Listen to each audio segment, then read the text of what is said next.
John Hook's Newsmaker starts now. Thanks for joining us on Newsmaker. Later in the program, the tournament director of the WM Phoenix Open on the changes and what worked at this year's Open. But we begin with the dizzying pace of changes in Washington, D.C. President Trump seems to be throwing a daily haymaker. Republican Congressman Juan Ciscomani, representing Southern Arizona, joins me now on Newsmaker. Good to see you, Congressman. I don't know if you can keep up. I'm having trouble keeping up. Well, John, good to see you. Thanks for having me on. It's been busy for the first 6 weeks of the year, definitely after January 20th. So things continue to just pick up. And let me tell you, these are all very deliberate, planned, thought through efforts that we're seeing. This is what the president ran on, and he's been delivering on that, from finding waste and fraud and abuse around the federal government, which there's a lot of, to, for us also in the House, passing bills like the one we passed this week. That was my bill. So I'm excited about the work that we've done so far. Okay, your district, District 6, Southern Arizona, Tucson, but it also hits Cochise County and a big stretch of the border. How do you think the effort is going right now to secure the border? And we'll get to roundups of dangerous people next. But how do you think of the effort? Yeah, so more than what I think, and what I think is happening, we'll talk some numbers. When we see the extreme decrease in apprehensions at the border, that is a big factor in telling how things are going. I always said that a lot of this is the messaging. If people know that they won't be able to get through, or that they will be sent back if they don't have a legitimate asylum claim, they're not going to put their lives in danger and put their lives in the hands of these terrible cartels that are just going to treat them as if they were expendable. So now that people know that the laws they're actually being implemented, and there's law and order back on the border, then people aren't making the dangerous trek to come to the border and try to enter with an asylum claim that they know is not going to hold in the next few days after they cross. Congressman, I think this gets into decoding Donald Trump. A lot of the bluster is it's just a negotiation, and he'll throw a lot of stuff out there that he may or may not actually do. But in the case of the border, I think you're right. I think it's a deterrent for people thinking about it. Well, it works, and I think that we are doing what he said he was going to do in this case, of going after the people that are here with deportation orders and criminal records, and they need to go. The majority of the public recognizes that and accepts that as something that we must do. People that are here on an asylum claim or some kind of temporary status, and they're breaking the law and committing crime and being bad actors, that's no way to show that they want to be part of this nation. Okay, so those people don't deserve to be here, and that's what he's delivering on. Yeah, and you were born. This is your backstory. You were born in Mexico, raised in Tucson. I think you're the first, naturalized in Congress, naturalized citizen, correct? Yeah, I became a citizen in 2006, and I was elected in 2022, so yes. 16 years later. This is the American story, but I'm interested, given your backstory, how concerned are you that people who may have been here a while, even if they came here illegally, but they've been really good citizens, how concerned are you that some of those folks may end up getting swept up in some of this stuff? Well, there's a lot of concern and fear from this community on that, and I don't like to see that. The targeted efforts on this have been very clear and very specific on who they're coming after. Also, when you talk about this community, and I can tell you because I am definitely part of it, I went through the process. When these people have gone through this long process or in the middle of it, like it took my family 13 years, and these people are in year 8 or 9, and then they see somebody cut the line in front of them, and they get all these advantages and services and opportunities when they've been in this process following the rules and following the law. Trust me, they are the ones that are the most unhappy about what's happening. So now you also have a group of people like our Dreamers and our DACA students that deserve a shot at the American dream. I've been very strong and vocal on that as well. These are people that we need to find a solution, a permanent solution, because they've been in this country abiding by the law. They want to go to college. They want to join the military. They want to get a job. They want to be able to be full fully embedded into our society, and we need to find a solution for that problem as well. So we can do both, and that's a problem that some people feel like they can only do one. That you got to be either for just letting everybody in or kicking everybody out. Yeah. That's not the case. We're being very specific and tactical about targeting the bad actors and giving true opportunities to those that are following the system, that the system, I have to admit too, has to be improved. It can't be this slow and bureaucratic forever. You have talked about and you have favored attacking border security, immigration, and trade with Mexico in separate bills. Tell me why. Because how long has Congress been working on this comprehensive approach that is going to be a all-encompassing bill that is going to solve every problem? They've been promising this for decades, and nothing has happened. Both sides have failed at this. So what I propose and what I bring to the table is saying, let's take one bite at the apple. So I have this bill, for example, that has the attacks the smugglers and the drivers that are endangering people with high-speed chases. That's one bill on the security side. When we support the efforts to make sure that our DACA students have an opportunity here, that's attacking the immigration side as well. How about improving our ports of entry and making sure that they have the right technology to detect both things that shouldn't be crossing, but also speed up the legal crossing of goods and people as well that are coming here to shop and do business. So I have bills in all these three of these buckets to make sure that we advance it. It's not going to fix the entire issue, but I'm telling you, one step at a time, we have to make progress. I am tired of waiting for this big package that Congress has been promising us for decades, and nothing has happened. Let me ask you about Doge. You've got Elon Musk diving into the bowels of government and what we're spending it on. Some of it that it's been uncovered already is very unseemly. But I've got to ask you, let's just play a game here. Let's suppose that it were Democrats in power. Let's say that they had picked Jack Dorsey, the former head of Twitter, to dive into the government, or Mark Zuckerberg before he kind of came around to Donald Trump. I suspect Republicans would be very uncomfortable with those guys digging around in government, and you probably would raise objections to that. Well, I think the ones that are the most uncomfortable with any kind of approach, whether it's Elon Musk or anybody else that is uncovering and unveiling what's been happening under the hood of the federal government, are the federal bureaucrats that have been ruling this forever. These are the true faceless bureaucrats that are unelected and not accountable to anything or anyone, that have been in these positions for decades and nothing has happened. Quite the opposite. So I am all about the transparency. Whoever is doing it. Now, this is the approach. Now, you talk about Doge specifically. I've been very clear on this. My objective with Doge and my involvement in the caucus is to make sure that the dollars that are being spent by the federal government, that are your dollars and mine, are actually properly and effectively spent. In some cases, we need to slash back. In a lot of cases, we need to do that. In some other cases, we need to protect certain programs. We need to protect Pell Grants. We need to protect Title I funding for schools. These are the kind of things that work, and we need to protect them. Are there ways to improve it? Absolutely. Make it more efficient? Yes. Do you think we're going to find big numbers in this effort? Do you think we're going to find big numbers of waste where we go, wow, had no idea? I think we've already uncovered some of that, but the accounting of it is still a little mystifying. Well, there's so much of it. I think we're just scratching the surface here.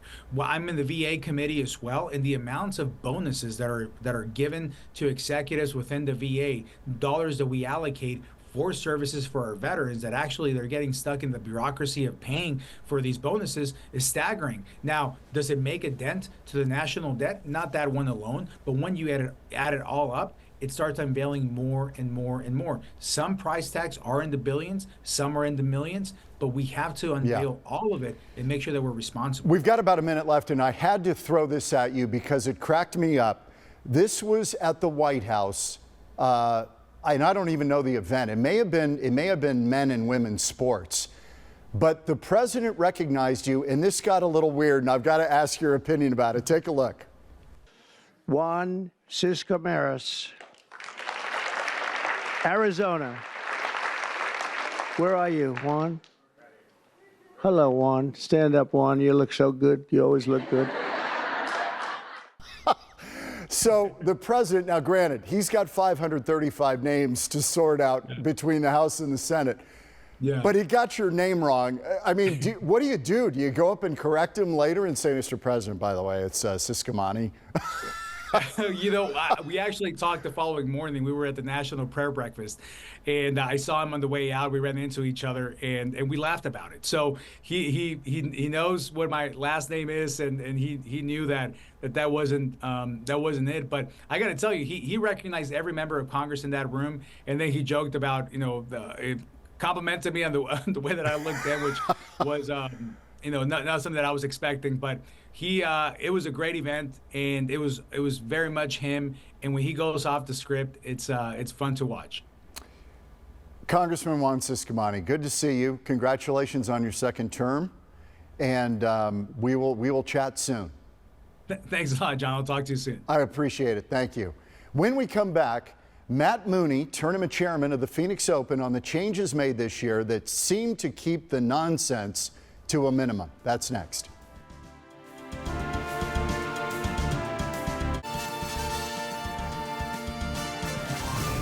Welcome back on Newsmaker. The WM Phoenix Open is in the books, and fortunately we did not see a repeat of some of the unflattering images that came out of last year's tournament. Tournament organizers made some major changes, major improvements that really altered the tone and tenor of this year's event. We had another factor working in our favor this year, the weather. It was absolutely perfect. Joining me now to review where we were, where we are, is Matt Mooney. He's the 2025 WM Phoenix Open Tournament Chairman. Matt, great to see you, and congratulations are in order for a tremendous week. Yeah, thank you. We're really pleased with the way the week played out. We felt confident going into the week that we'd made the right changes, and certainly saw it play out in just a fantastic week for the Phoenix community. It really was. Let's tick off a few of the changes you guys made after 2024. Now, the weather's something you can't control, and obviously it got very wet out there, and that added to all the chaos. But you guys made some changes on ticketing, ingress, egress. Talk about some of those changes. Yeah, that's right. There were a few things that we felt were important going into the week that would allow us to be prepared, kind of to your point, regardless of the weather that we encountered. Obviously, we all hope we're going to have the week that we had last week, 72 and sunny, and the Phoenix weather that we all know and love. But we did make some changes. The first was that we removed historical general admission any-day ticket that had always been in existence. Fans had always been able to purchase a ticket at the beginning of the week and kind of decide last minute which day they wanted to attend the golf tournament.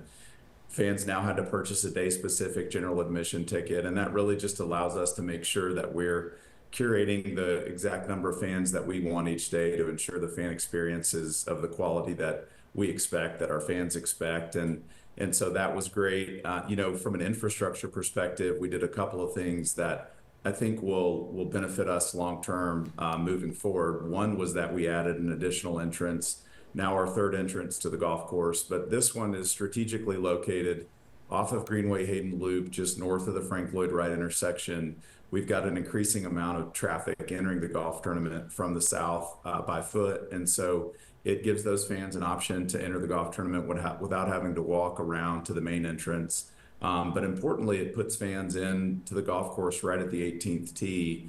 And because we have so many people going to 16, 17, and 18, that really positively impacted our traffic flows throughout the golf course. It gives people an option to enter and exit, but it also removed some of the congestion that we've had in the past in some of these areas behind 18 green and through the fan zone, because fans didn't have to go into those areas to get to 16, 17, 18. Another infrastructure change that we made that was impactful and one that I love to talk about is we built 1,100 feet of player bridges. Only at the Phoenix Open would you even entertain building 1,100 feet of player bridges. And so the players loved that. We received rave reviews. We had tested one last year from 10 green to 11 tee. This year we added one from 17 green to 18 tee, but particularly one from the clubhouse all the way to the practice putting green. And so not only is that good for the players, but it's important for the fans, because historically when we have to put up those gallery ropes to allow players to pass. It creates backups across the course. And so we were really pleased. Those two infrastructure changes made a huge difference in traffic flow. I had people remark that it felt more open and just free to move around than it had in many years. And we really attribute those two infrastructure changes. Are those players' bridges, are those permanent, or do you take them down? No, we take them down Wow. at the end of the year. And so that's an investment that the Thunderbirds made into the golf course. But certainly one that will continue, and frankly, something that we probably will look to add to in the future. Matt, is there any thought of doing something similar that you have on 16 and do another amphitheater, maybe on another hole, maybe another par 3 on the front 9, to try to kind of break up where the party congregates? Yeah, that's a good question, and it is one that we've thought about. And I'll tell you, we made a pretty significant investment this year in two areas on the west side of the golf course. Taylor Morrison Fairway House is along the par 3 12th, and then Desert Oasis is between the 5th, 6th, and 7th holes. We relocated about 30,000 cubic yards of dirt from the 12th hole and leveled that area out, and then moved that over to Desert Oasis to elevate that venue to give fans a area to see golf on those 3 holes, and that worked fabulously well. Yeah. And so I think now that we've seen the success of that, you're exactly right. We will probably look in the future to try to continue to find ways to draw people to that part of the golf course. Everybody asks, Matt, so I'm going to go right to the authority. We spend 9 months building up and tearing down 16. I mean, the thing is an amphitheater. It's the size, crowd-wise, really, of Footprint Center. It's roughly the same size. It's incredible. Nothing like it in golf. But have you thought about, and what are the pros and cons of making that a permanent structure? Yeah, it's tricky because we sit in Bureau of Land Management land, and so there's a lot of restrictions about what we can do permanently and what we can do even moving dirt around. And so you're right. I mean, it feels like it would make more sense for it to be permanent, but for the foreseeable future, we'll have to continue to make that investment. Yeah, that's interesting because everybody asks, well, why don't they just leave it up? There's permitting and there's taxes on that. If it were a permanent structure, you'd be on the hook for property taxes and all kinds of taxes, and maybe even the regulations of a structure, a permanent structure, would be different. That's right. Yeah, exactly. It's and I'll tell you, this event, has grown leaps and bounds even over the last 5 to 10 years. And so a lot of these questions that we're contemplating now, even the changes that we made this year, you wouldn't have even had to think about that 5 to 10 years ago because, the event has grown that much recently. And so we're really proud of this community and the way that it's made this event the most unique and by far the largest on the PGA Tour. That we even have to ask those questions because the reality is we have more demand than we can accommodate. Have you guys started to limit the number of fans in? Because it seemed that the metric for success, always with the Phoenix Open, can we top last year's numbers? I sense this year that wasn't part of the equation. Yeah, that's right. We stopped announcing attendance figures a handful of years ago, and I think that was a shift to a realization that, we do have more demand than we can accommodate at the tournament. And so we've got to sort of shift our focus to make sure that the fan experience is of a quality that we expect. And so, this year with the Indy Day tickets, we sold out quickly, Friday, Saturday tickets. The good thing about that was that we saw fans, move their purchases to Wednesday, Thursday, Sunday. And so we had one of our largest weeks with those fans on Wednesday, Thursday, Sunday. And so we like that it's spreading out and that energy is on multiple days and not just Saturday where we used to see it historically. You mentioned Sunday, and I wondered, I seem to think maybe we did it one time, but has there been any thought to ending the tournament on Saturday and just seeding Sunday completely to Super Bowl and Super Bowl pregame? You'd probably get better turnouts. I don't know, you push it back to earlier in the week. Has there been any thought about ending it on Saturday, final round Saturday? Yeah, there's been some discussion, and it's interesting. The PGA Tour likes that we end on Sunday, and they kind of acknowledge that we're probably the only event that could hold our own on Super Bowl Sunday.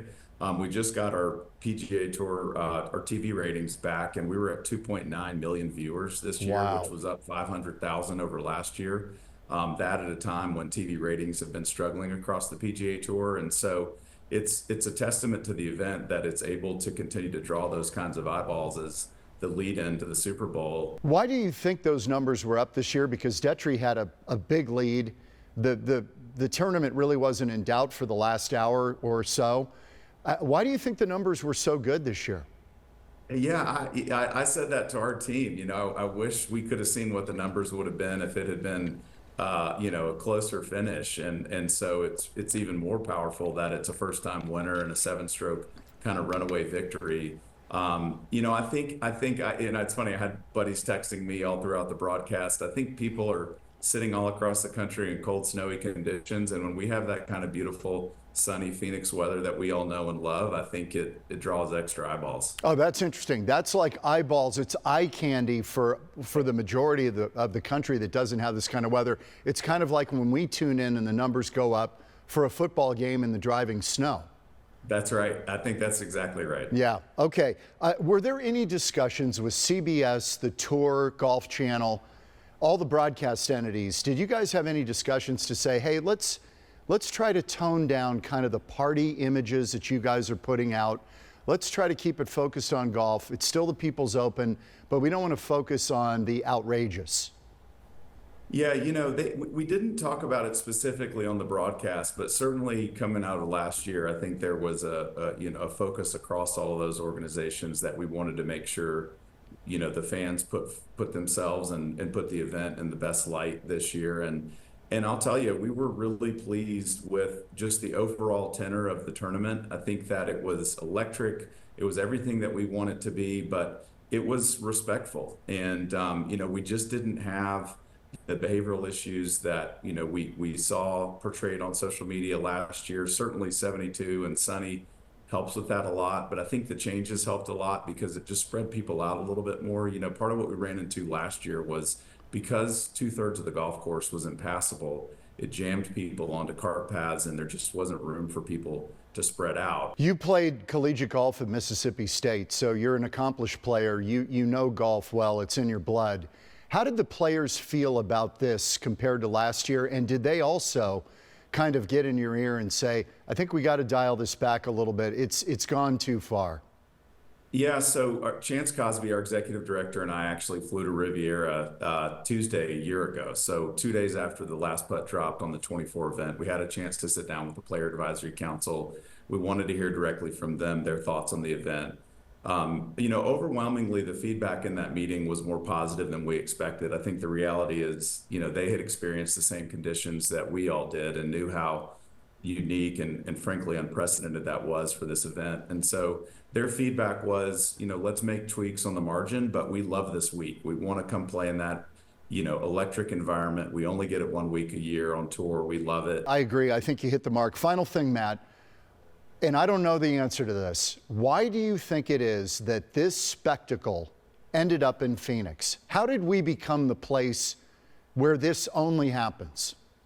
Yeah, that's probably my favorite thing to talk about. You know, the Thunderbird organization was created in 1937 to promote the Valley of the Sun through sports. And fortunately, they latched onto this idea of the Phoenix Open, and it's grown, you know, for 90 years now. We just had the 90th edition, and it's been year in, year out improvement. Clearly, Tiger Woods in 1997 making that famous hole-in-one helped, and Sam Ryder a few years ago helped even more. But it's a Phoenix story. You know, I think people here know that the driving force of this event is that we donate the proceeds back to Arizona-based charities, and so it's this community that makes it so special. And you know, I've been asked by Golf Channel and the Tour and other people, can you replicate this in other places? And I think it's a testament to our community and the place that we all love to call home and the way that we support our own. Well, it's good to see that what became kind of a punchline last year is now back, I think, on the right track. I think you guys nailed it. Great job.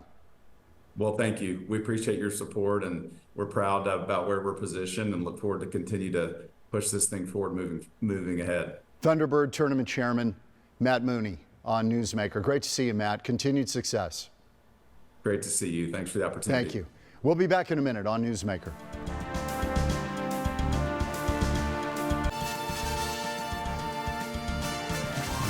Thanks to Matt Mooney, tournament chair for the Phoenix Open, and Congressman Juan Ciscomani. We will see you next week on Newsmaker.